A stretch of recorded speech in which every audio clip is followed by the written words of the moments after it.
జనవరి 13వ తారీఖు పౌర్ణమి, భోగి. ఆ రోజు పుష్యమాసము. చాలా శక్తివంతమైన రోజు, ఎన్నో యోగములతో కూడుకున్నదని విన్నాను. అది కూడా 110 సంవత్సరాల్లో వచ్చేటువంటి ఏకైక రోజు ఇది. ఇలాంటి తిథి రావడం అనేది ఒక్క రోజే అంటున్నారు. అయితే ఇంత విశేషవంతమైన రోజు ఒకటి, దాంతోపాటుగా గత జన్మ పాపాలు కానీ, తెలిసి తెలియక చేసిన పొరపాట్లు కానీ ఇవన్నీ తొలగిపోవాలంటే గనక ఎటువంటి పరిహారాలు చేసుకోవాలి ఈ రోజున తెలియచేస్తారా? తప్పకుండా. ఎందుకంటే నేను ఈ యొక్క భోగి పుష్యమాసము పౌర్ణమి రోజు వచ్చిందని చెప్పింది తెలవగానే నేను 1940వ సంవత్సరం నుంచి 2050 సంవత్సరం వరకు ఉన్నటువంటి పంచాంగాలన్నిటినీ కూడా తిరగేసి అసలు పుష్యమాసము పౌర్ణమి తిథి ఏ ఏ సందర్భంలో వచ్చింది, దాని విశిష్టత ఏందని తెలియచేసుకుంటే, ఎందుకంటే ఈసారి భోగి పౌర్ణమి కలిసి వచ్చింది. ఆ రోజు సోమవారం అయింది.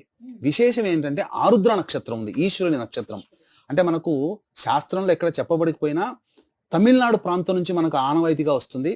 పౌర్ణమి తిథి ఆరుద్ర నక్షత్రం సోమవారం కలిసి వస్తే శివముక్కోటి అని అంటారు. అంటే కోటి పౌర్ణమిలు చూసినటువంటి పుణ్య ఫలితము, కోటి పౌర్ణమిలలో ఈశ్వరుని ఆరాధన చేస్తే ఎంత పుణ్య ఫలితం వస్తుందో అంతటి పుణ్య ఫలితం ఈ ఒక్క రోజునే వస్తుంది. అందున మన అదృష్టం ప్రకారము 1940 నుంచి 2050వ సంవత్సరం వరకు చూస్తే ఈ ఒకే ఒక్క రోజు వచ్చిందమ్మా.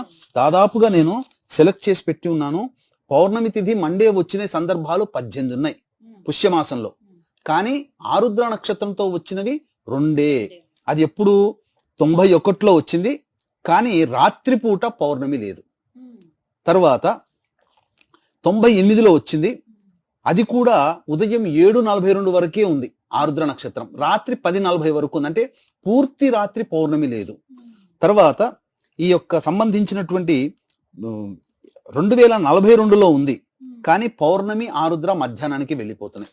అంటే పౌర్ణమి రాత్రి పూర్తిగా, ఆరుద్ర నక్షత్రం 12:20 మధ్యాహ్నాన్నిగా, సోమవారముగా, పుష్యమాసముగా ఉన్నది ఈ 110 సంవత్సరాల్లో ఈ ఒక్కరోజు మాత్రమే. కాబట్టి ఈశ్వరుని గనక సృష్టి స్థితి లయకారకాలలో లయకారకుడు పరమేశ్వరుడు.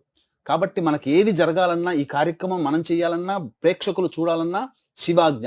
కాబట్టి శివానుగ్రహం ఉన్నవాళ్ళు మాత్రమే ఈ వీడియో చూస్తారు.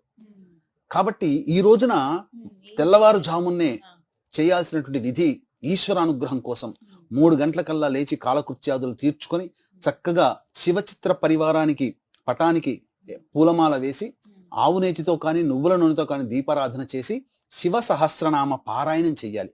ఆ రోజున ఆరుద్ర నక్షత్రం ఉంది కదమ్మా, సోమవారం అయింది కదా, పౌర్ణమి తిథి కదా, ఒక్కసారే కదా, ఈ ఒక్క సంవత్సరమే కదా వచ్చేది. కాబట్టి ఆ రోజున శివాలయంలో మనకు ప్రాణముతో సమానమైనటువంటి